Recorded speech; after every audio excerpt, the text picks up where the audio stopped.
Natuloy po ang ocular inspection sa bahay ng pinaslang na aktor na si Ramjen Revilla kanina. Pero puna ng magkabilang kampo, tila sablay daw ang pangangalap ng ebidensya sa crime scene. May report si June Veneracion.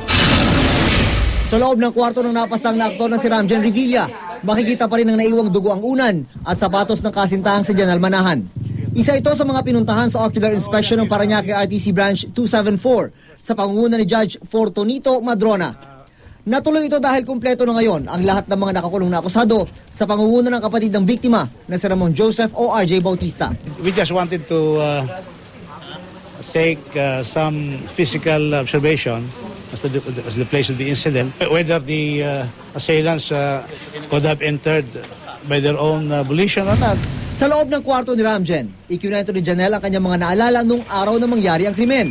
Tinanong ko kay Judge kung pwede ko tanongin kung pagkatapos niya mabaril, nalakpa ba niya pinto, nasarado ba niya yung TV, nasarado ba niya aircon. Sabi niya, opo. Hindi naman makapaniwala ang kapatid ni Ramjen at RJ na si Ruben sa salaysay ni Janelle. Lalo't may tama ito ng bala noon sa muka. Nagda-doubt lang ako, parang paano mo pang bubuksan, mapapatay yung aircon kung nagbaril ka na ng ganun. Ayon sa kampo ni RJ, lumabas sa ocular inspection na malabong makita ng testigo at driver ni Ramjen na si Ronald Angcahas mula sa kanyang kwarto na umalis si RJ matapos ang krimen. Saan sila lumalabas? Doon naman sila lumabas eh. Tingnan nyo na lang. Sa pag doon hindi kita. Pag doon hindi kita. Hindi kita. You should be interviewing Ronald Angcahas then. Sige, Ano na lang. Kaso kayo sa loob ng ano. pero kinontra ito ng kampo ng prosekusyon. Dito nakaposisyon. So kapag may lumabas dyan, kitang-kita nyo naman ito yung exit.